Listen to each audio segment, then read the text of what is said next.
Welcome viewers to the channel. Dr. JWA, theologist since 1994.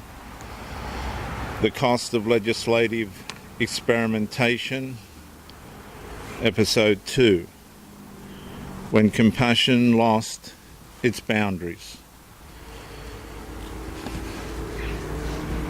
In the previous episode, I examined the 2013 amendments and the atmosphere that surrounded them. Compassion, inclusion, dignity and equality became the public language of reform. The legal architecture changed quietly, while the long-term consequences remained largely invisible. Compassion is one of the civilization's greatest virtues. Without compassion, societies become cruel. Without compassion, power becomes indifferent. Without compassion, justice becomes mechanical. But compassion possesses a weakness rarely discussed. Compassion struggles to recognize limits.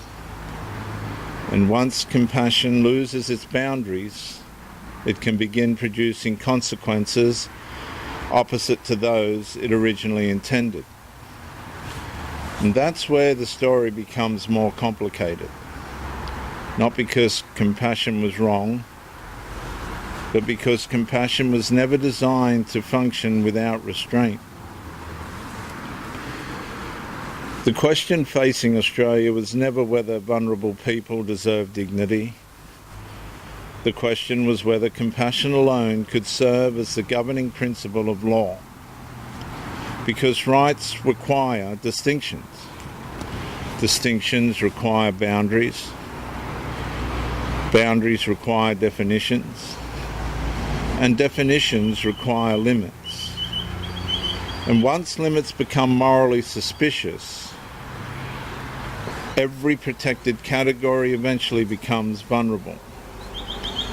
The issue was no longer inclusion. The issue became whether inclusion possessed a stopping point. The original reform language appealed to instincts most people naturally support.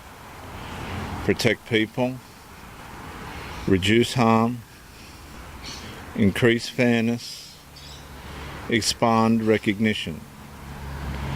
And these goals appeared self-evidently good. Very few Australians opposed compassion itself. They didn't oppose it at all. I want to say that again, and I do ask you to excuse me. Very few Australians opposed compassion itself. Yet law operates differently from sentiment. Compassion asks, how can we help? Law must also ask, what happens when rights collide? And compassion often focuses on immediate suffering. Law must anticipate future conflict. And this is where the first tension emerged. The legal system increasingly encountered situations where one person's inclusion appeared to affect another person's boundary. And the framework had not fully resolved how these conflicts would be governed. My point being, compassion can identify vulnerability. Law must decide which vulnerability prevails when vulnerabilities compete. A subtle shift began occurring inside institutions. The question slowly changed. Instead of asking what protection is required, institutions increasingly asked what boundary might be challenged. And the burden quietly moved. Boundaries that once existed automatically increasingly required justification. Female-only spaces required explanation. Sex-based distinctions required defence. Biological definitions required clarification. The protected category remained, but confidence in enforcing the category began weakening. Not because the law explicitly removed every boundary, but because uncertainty entered the system. And uncertainty changes behaviour long before it changes legislation. The first casualty of legal ambiguity is institutional confidence. As the years progressed, a new moral pressure emerged. Disagreement itself became increasingly difficult to navigate. People who questioned policy were often assumed to be questioning dignity. People who defended boundaries were often treated as resisting compassion. And the distinction between opposing a person and questioning a framework became increasingly blurred. And this created a powerful social dynamic. Many institutions became reluctant to discuss competing rights honestly. Avoidance replaced clarity. Silence replaced debate. Administrative accommodation replaced legal certainty. The conflict remained unresolved beneath the surface. Pressure accumulated. Questions remained unanswered. The structure continued absorbing tension. My point being, when difficult questions became morally uncomfortable, unresolved problems became institutionalised. The deeper issue was never whether compassion mattered. The deeper issue was whether compassion alone could govern competing rights. Because every right ultimately depends upon a limitation somewhere. Property rights require boundaries. Privacy rights require boundaries. Religious rights require boundaries. Parental rights require boundaries. Women's rights require boundaries. Remove every boundary and every right eventually dissolves into conflict. And this is why legal systems depend upon distinctions. Distinctions are not failures of compassion.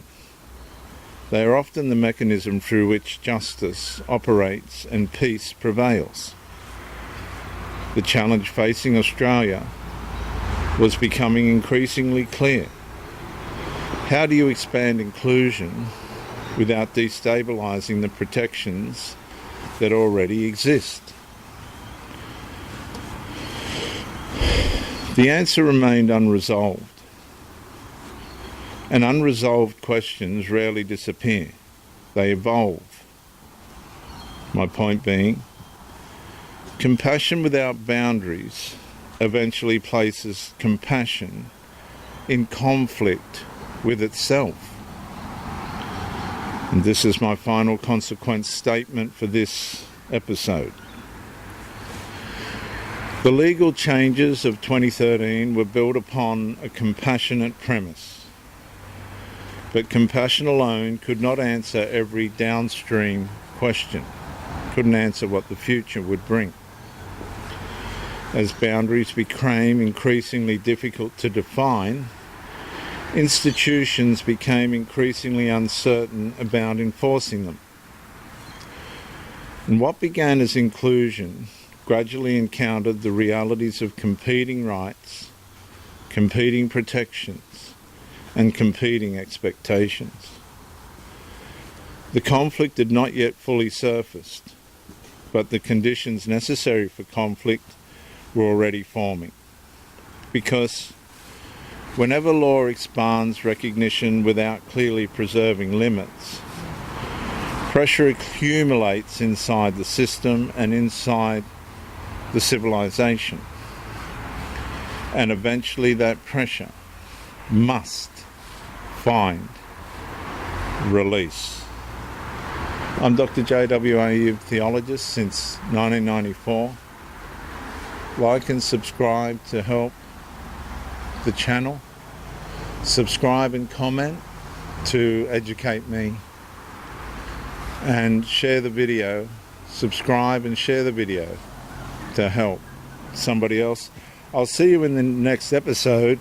Excuse me. The legislative experiment nobody consented to.